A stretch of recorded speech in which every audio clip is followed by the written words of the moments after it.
Jill. Good morning. Shabbat Shalom, Jill. Happy to see you here. Yes. Hello, Felipe and Jill. Good morning.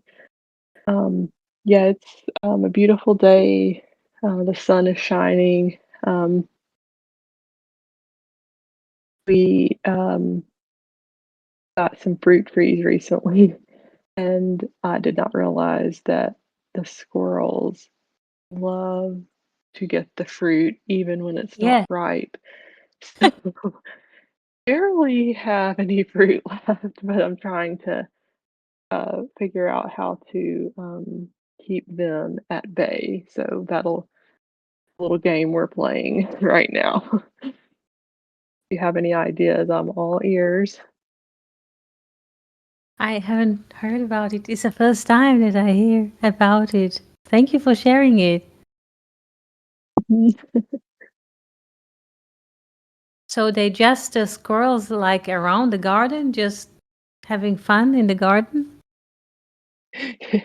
Yes, having fun is right. It's funny, one of them was so excited about the peach tree that it looked like it started to dance and kind of Mhm. throw dirt in the air. And it was funny. Seemed like it was just more excited than it's ever been. And the tree is small, so it doesn't hold him very well. So he'll try to get on it and then it'll kind of fall over and then he'll jump out. It's kind of funny. If I didn't actually want my fruit, it would be entertaining. But I want the fruit to grow, so we'll figure it out. But yeah, I didn't know either. They say I think I'm gonna try to get some of the disposable pie plates and cut a hole in the center and put it around the tree upside down, and then that should maybe keep the squirrels from being able to go up the tree anymore. We'll see. I'll keep you updated. Thank you. Thank you for sharing. Good afternoon, Abigail. Happy to see you here. Good morning, Jill. Good morning, Felipe. Good morning, Cindy. Happy to see you here. Beautiful poem you read for us on Thursday. Beautiful.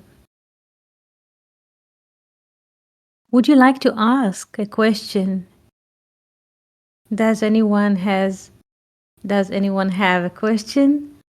Felipe, Jill, Abigail?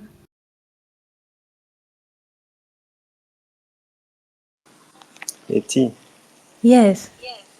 I it's not exactly a question, but I was just thinking about uh, the Philon. I was reading just some some passage about him, and I was curious about the context in Philo's life. I mean, he lived in Alexandria, and I guess it was an Hellenistic context that they lived there, and I was just a bit curious. I mean, it was in Egypt, and they spoke Greek, right?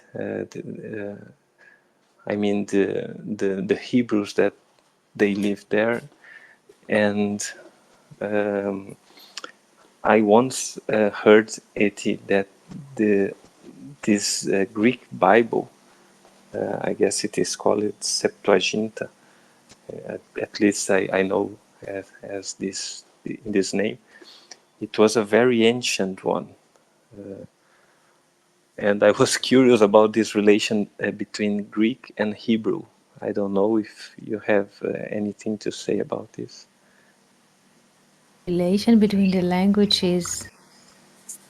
There are many borrowed words between the cultures. Yes.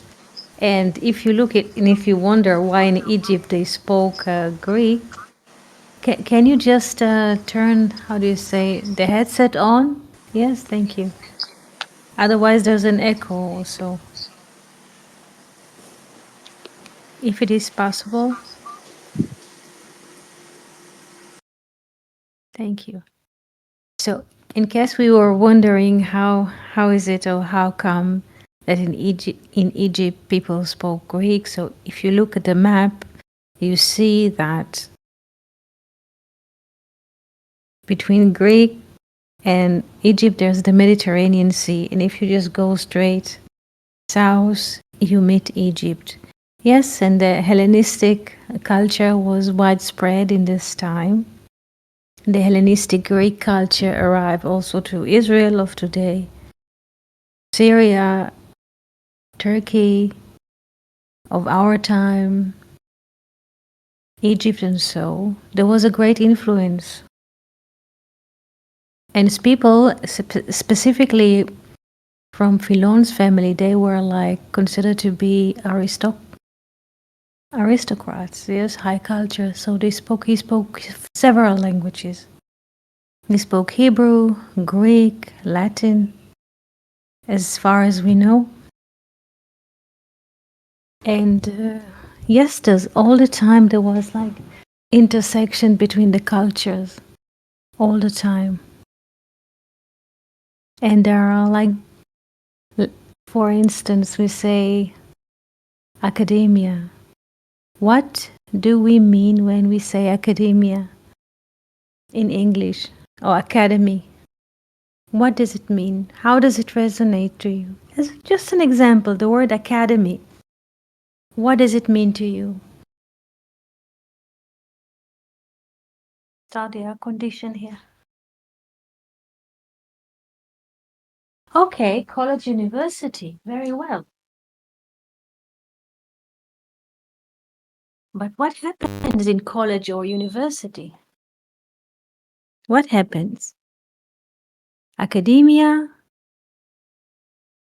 college, university, yes, education, yes, yes. So the word academia comes from kadmon. Kadmon is ancient. And kadmon or kadmos, yes, was the one moving from Phoenicia, moving towards Greece and teaching the local people the letters. So it means ancient, close to the source.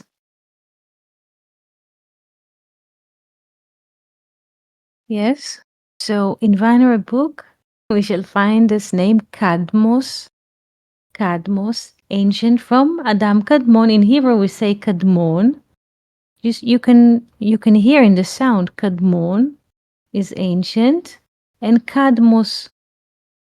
Kadmos taught the Greek the letters or the language.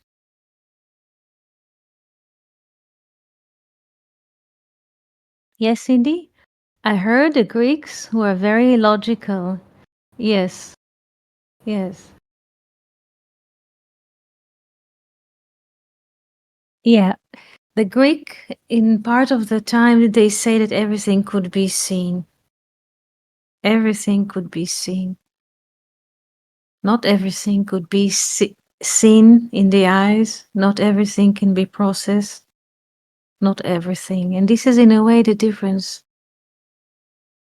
Because there's the being. The being is in a way not seen, but it is here all the time. And this is the difference. And the clash came when the Greek culture, if we want to speak about it like in terms of history, the Greek just moved south and arrive, yes, and they meet the Hebrew people, which their culture was the culture of being, yes, living with the seasons. Not everything can be measured. Not everything can be exhibit. Yes.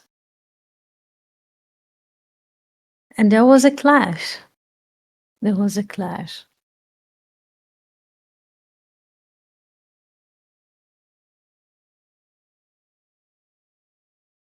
Felipe, what would you like to ask about Philon? When you were reading about him and you ask about the Septuagint, the translation of the 70, the translation of the Bible to Greek In Hebrew, they call it the translation of the 70. Why do they call it translation of the 70? There's like the Hebrew or the being, and then the 70, the way of manifestation. So the translation, because the Bible is the book of being. Once you translate it to any other languages, you bring it to the tree, to the level of the tree of knowledge, to the level of manifestation. Therefore, the first translation from Hebrew to Greek calls in Hebrew Targum Shiv'im, the translation of the 70 nations of the world, or the manifestation. And in Latin, yes, septum, Sheva, 7. Yes, this is how it is. Yes, Vulgata.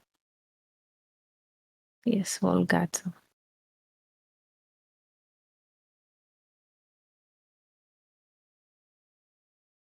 So, what was the question, Felipe? About the intersection between the languages, the intersection between the culture? What was the question? Philon wrote his books in Greek.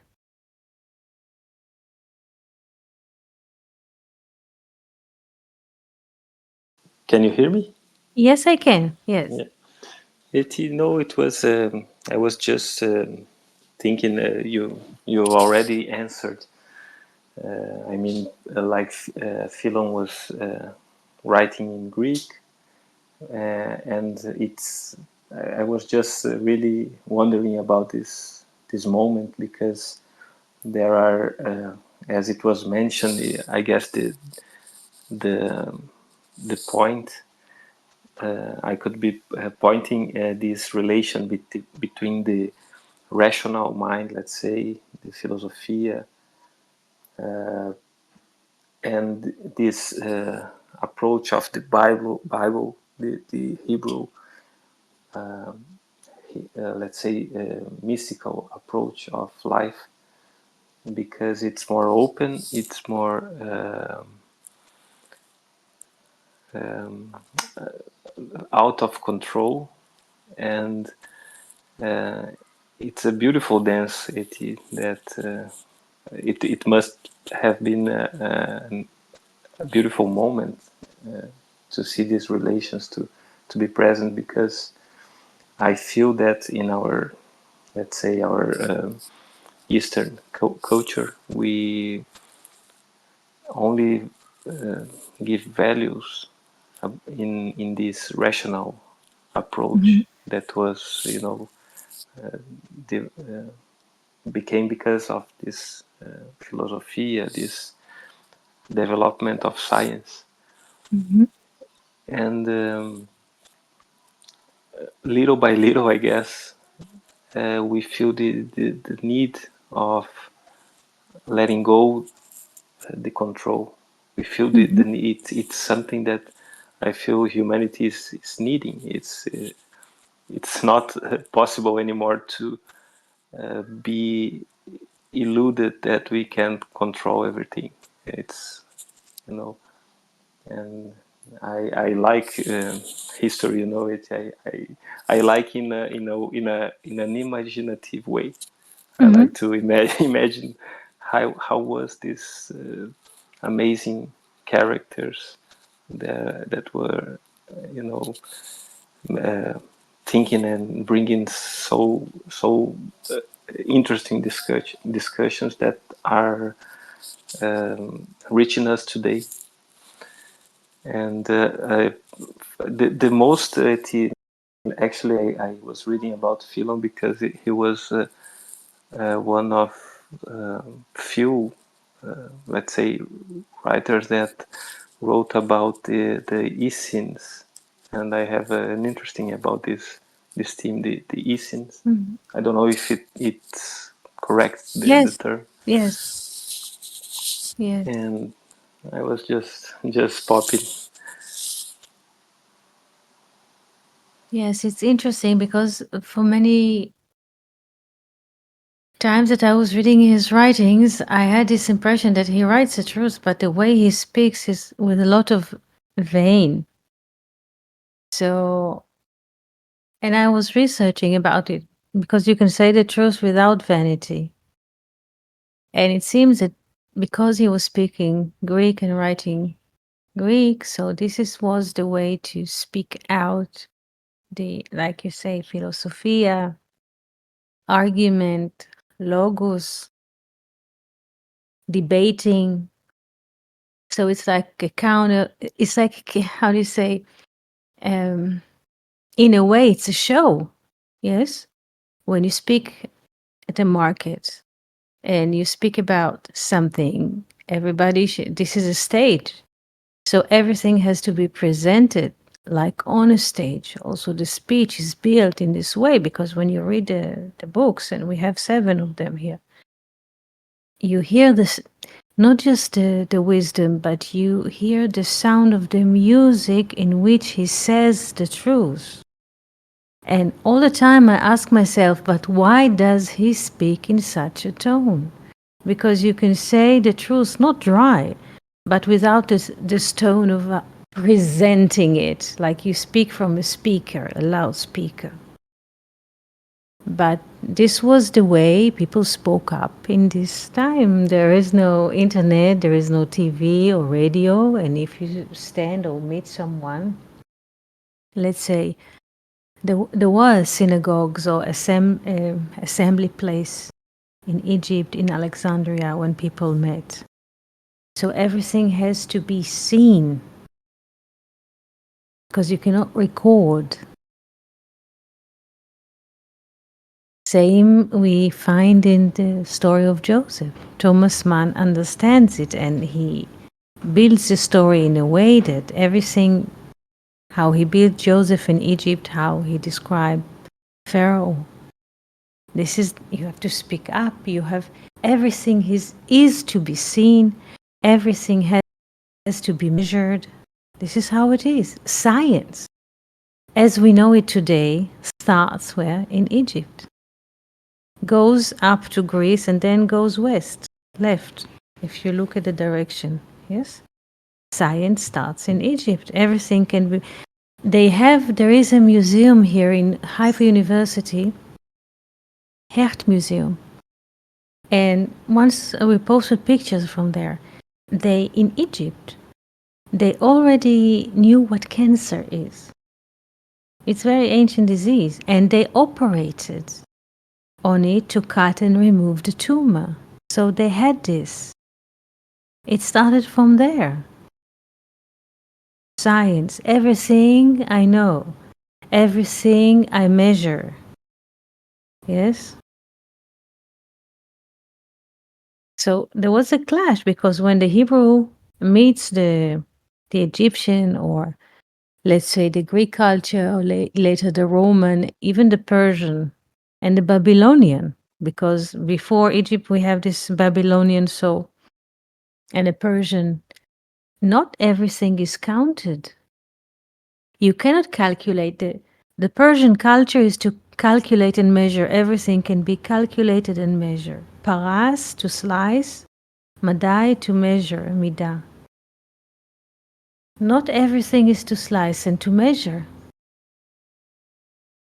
So you find this way of thinking from, let's say, from Persia and Babylon, and then you find this is, so to speak, from the east side, and you find the same manner from Greece, or the Greek culture, the Roman, the Egyptian. Not everything is to calculate and to be measured. Not everything is to be seen, because they never take into consideration the source or the nomenon.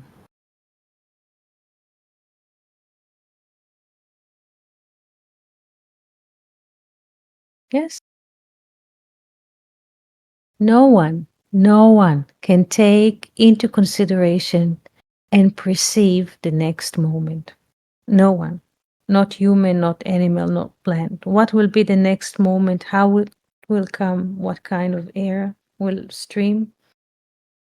What temperature? What kind of thoughts we shall be washed? Yes?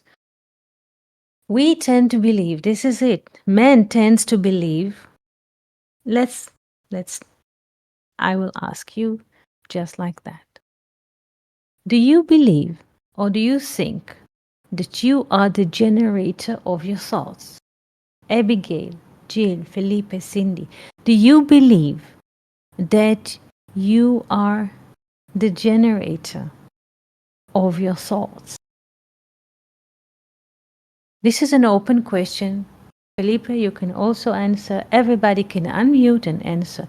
Do you believe, yes, that you less and less, yes?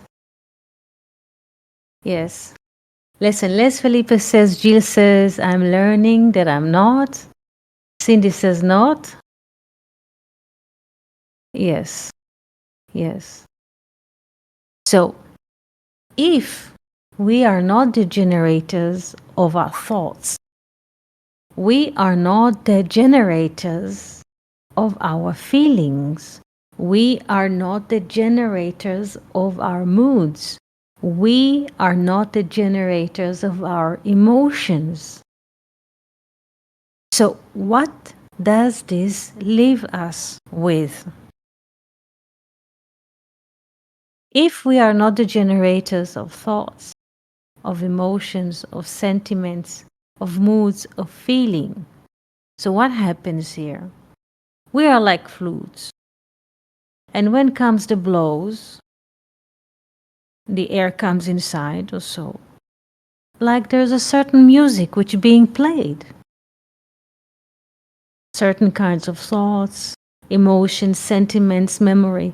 But we are not generating the thoughts, the memories, the sentiments, the emotions. We're not. It just moves through.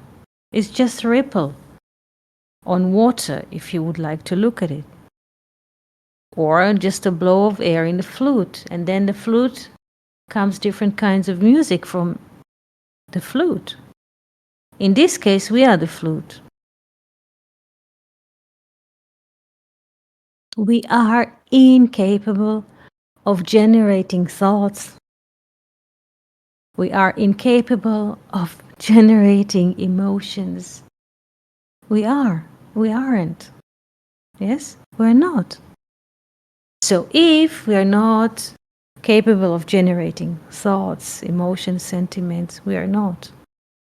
We are just something moves, being reflected and moves through us.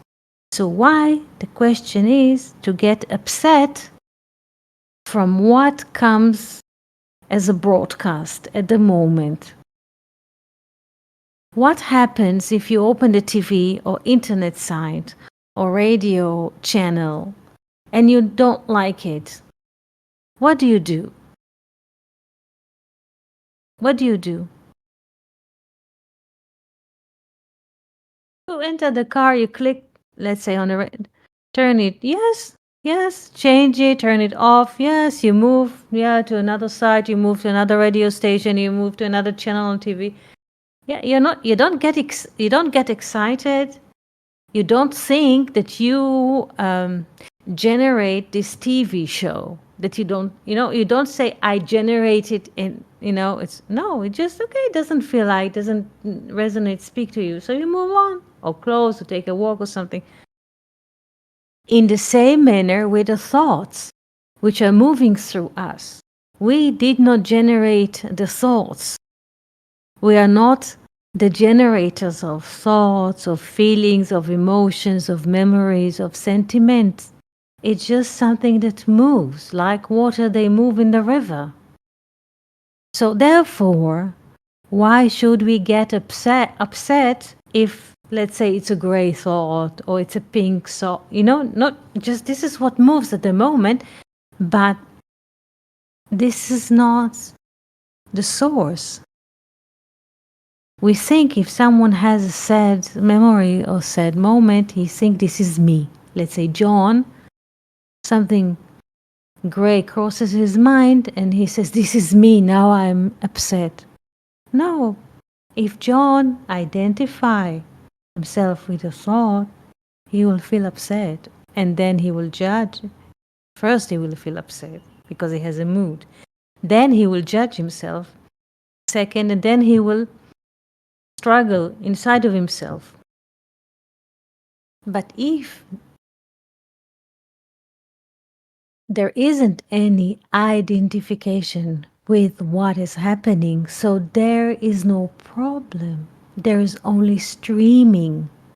Pink, blue, red, white, gold, silver, light blue, purple. It doesn't matter. This is just a streaming. It's not personal. It's not against me or us. And it's not pro. It just streams. Yes, yes, this is it, Abigail. So it means that we just let it flow, whatever.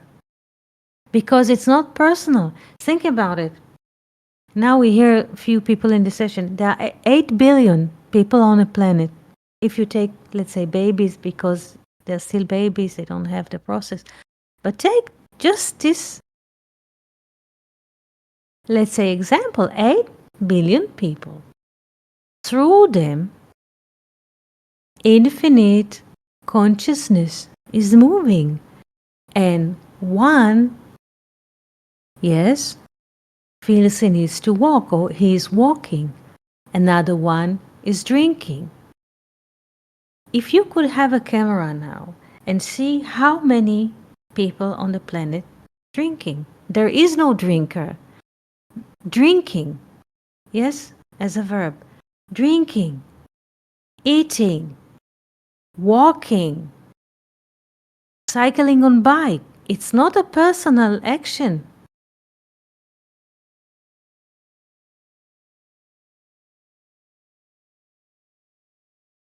If you now visit Japan and you see, yes, we're tourists or visitors, we're visiting Japan, and you see people cycling on a bike, you will see, okay. Also in our country, people cycling on a bike, and also in Japan, there's just cycling.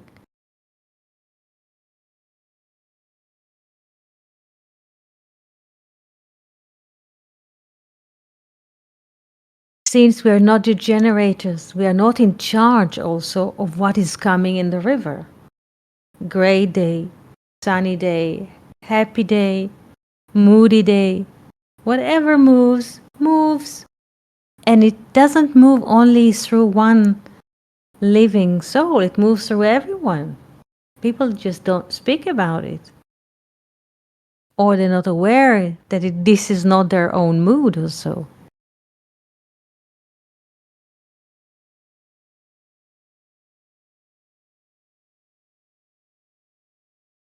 So therefore, there is no need to be upset. You have a dull moment, you have a green moment, just browse, move on, turn the radio, listen to, move on. It's not personal. The world is not working against me or us. There aren't any two me and the world. There aren't. So what moves now in the world is moving through all of us. And us is just waves of the ocean. We are part of the ocean. There aren't separated waves. The wave is not separated of the ocean. The wave is the ocean. We are the world. There isn't world in Felipe, world in Abigail, world in Cindy, world in Jill. There isn't. There isn't. The illusion that there is, because the eyes are sending this information. I see a tree, let's say, and there's like two. There's a seer and what is reflected, the seen tree. So this is the deception of the eyes. But there isn't any separation, and no one wants to do you harm. This is just life.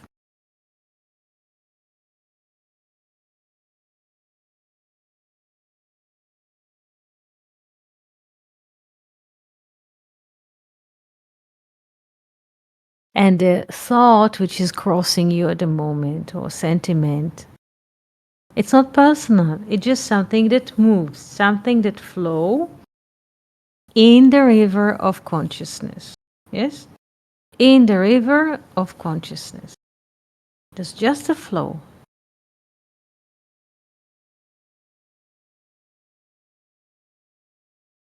People get many times upset because everything is like cognitive, countable, let's say. You mentioned the Greek culture. People say, let's say, now it's 8, let's say, inventing. So according to the cognitive, it's 8 o'clock, let's say, children go to school. Ta ta ta ta ta. All of this is a mask. Because people, what do? They measure themselves against something, against concept. Because time is a concept. It makes people sad. But what says the infinite? There is no time. The only time that there is now. And now the word in English now also holds the letters NO, meaning there is no time. Do you understand? People also say at the age, I used to have a friend, a religious one. She came from a family of 5 children. And we met in university, and her aim was to reach the age of 30 or 29. This was her aim. To reach the age of 29 and have 5 children.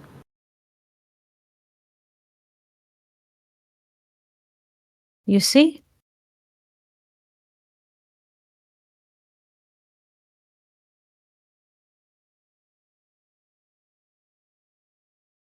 So how does a person like this go in the world? He's 21. He puts himself on this box. Imagine what pressure is it to be 21, you're not yet married, and you already have a completely building in your head to get married and to have 5 children. It's not easy to be pregnant once to deliver a living soul, but 5 times between 21 and 29.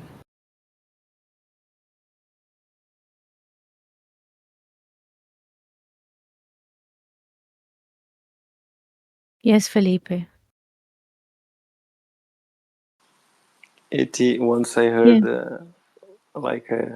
I don't know if it is a lore or a story about if we saw the total amount of food that one would eat along all his life, we would like be horrified. Mm-hmm. So it seems that there is this anxious anxiety about all the achievements one should do in life, all that you had has to do, and everything that you has to be, positions, status, work, family, everything. And Mm-hmm. it seems like that we are in front of this huge amount of useless, and illusional things, and we feel that we have to take it all at once. And it sounded a bit like this when you told about this example, this experience. Yes, yes, you're so right. Weinreb describes this very well in his book. He says that if you would have shown someone what he's gonna eat and drink all of his life and the spaces that he will move, furniture, libraries, all kinds of things that come with life, no one could stomach it at once. This is why we have the matrix of time. You cannot feed one person in one meal the food of 10 years. It's impossible. Therefore, we have it little by little, day by day, hour by the hour, drinking, eating, washing, everything in its time.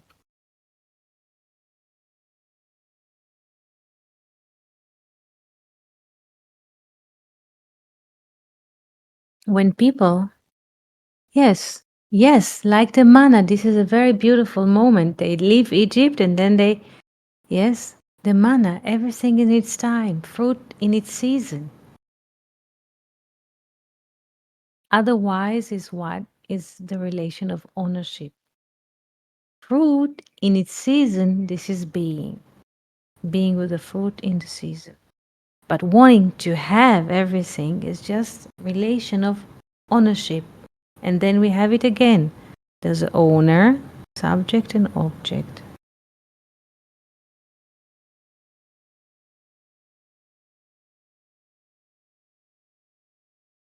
And people go with those plans, grand plans about life they want to have, they want to become, because this is the rational. They just copy something mechanically and they see on TV series and they want to be like it. It doesn't happen. And they're upset. Why it doesn't happen? We can ask why. Because inside of each and every one, there's infinite consciousness. It comes from innocence. It's always like we say, virgin, innocence, zero, emptiness. And when it wants to be manifested, it will arrive.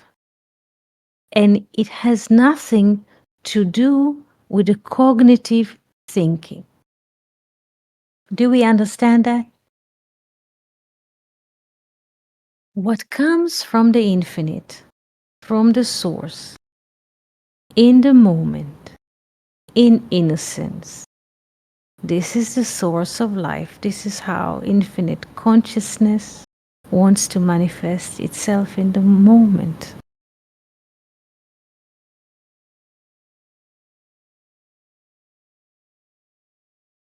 This is naive, it's innocent, it's pure, it's beautiful.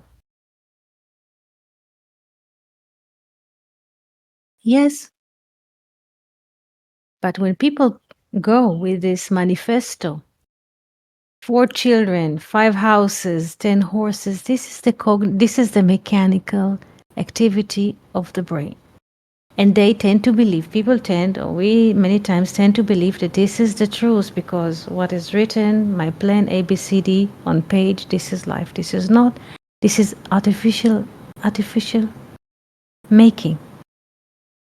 And when people look at this list, they become very sad because they measure themselves against their target, against their goal. And it's an artificial one. It's not real. It comes from the machine. It comes from this spider web. Yes? It doesn't come from the innocence. It doesn't come from nothing. It comes from something. Yes? Of a making. So people are many times have struggles with their life because they think, they first of all, they don't think, let's say, yes, but they think that life has to be A, B, C, D, college, married, and this is how it is. You configure, lay back on your armchair.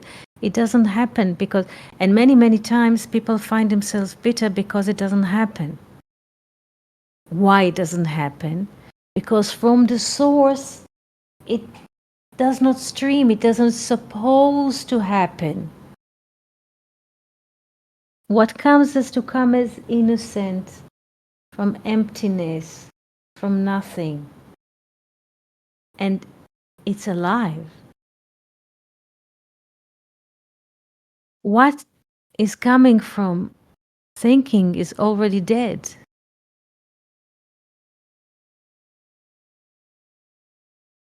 And also makes people bitter and upset and makes people, how do you say, struggle and suffer.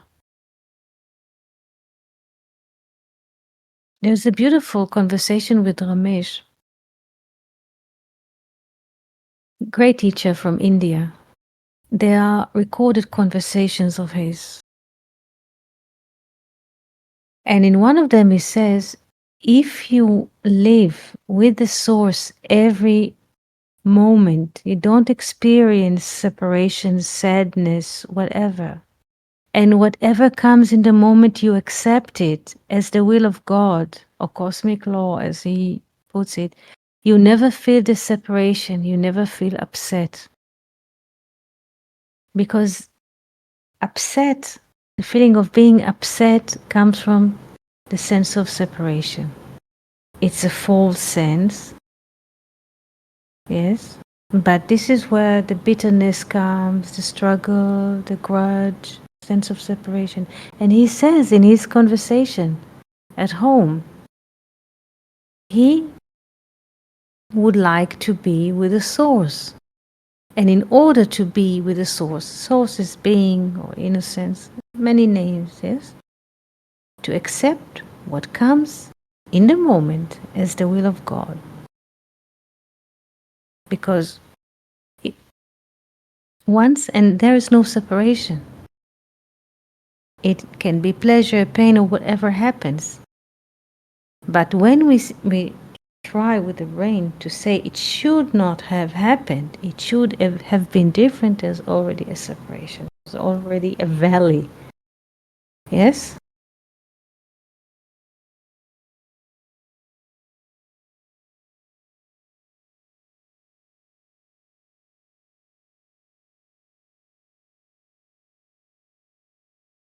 Accept what happens in the moment. Just before class, I made coffee. Yeah. And there's like coffee, and there was no space for the capsules. So I pulled the tray to empty it, that it will be space for the new one. And I just turned, and all the tray with the coffee, with the capsules, just, how do you say, swing in the air. All the coffee flew upon the cabinet, upon the wall, upon the floor, upon the carpet, upon my shirt. Just a split of a second. Split of a second. Everything. If you had to direct a scene for a movie, it would not be taken in one go like it happened like that. Everything. So I just cleaned it. I served the coffee on the table in the living room. I went to, of course, clean everything. I served the coffee on the table with ice because it's, how do you say, warm, very hot. Immediately went to change everything without a word. So, and it is interesting because usually when something like this happens, I say, wow, how could it be? I just move, and because I didn't want to it was so hot and people are tired and not to, I don't know, it was not a calculated decision. I just cleaned everything, served the coffee, disappeared, and changed everything, all what I was dressing, because it was gone. Maybe it will come in the laundry. I don't know. Just happens. It just happens. And there is no separation. But where the separation comes, when the brain shuffles a sentence, it should have been different. Cold, warm, rainy day, sunny day, autumn day, winter day.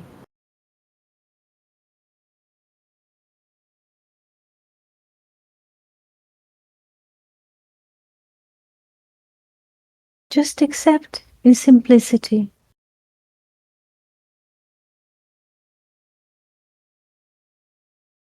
When accepting in simplicity, it means one thing.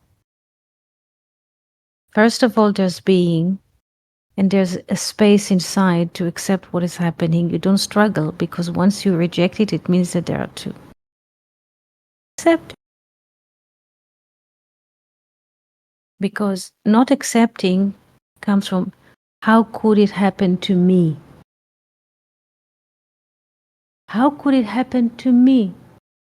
It just happens. There's no me. There's only emptiness inside. So everything can happen. Summer, winter, fall, snow. Bird fly, dolphin swims.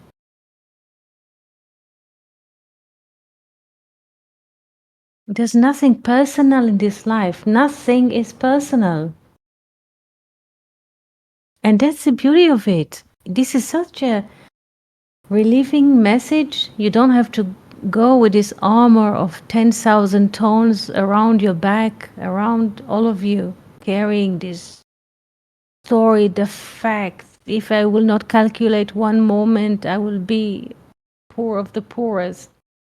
No, if you'll not calculate one moment, you'll be free. What a relief. Yes, yes. We are not the director of this movie called life. So why do we get upset? We are not the directors. We did not write the script. We're not directing it. So what there is, there is. This is the movie of life. Today it's hot. Tomorrow it's cold. This is it.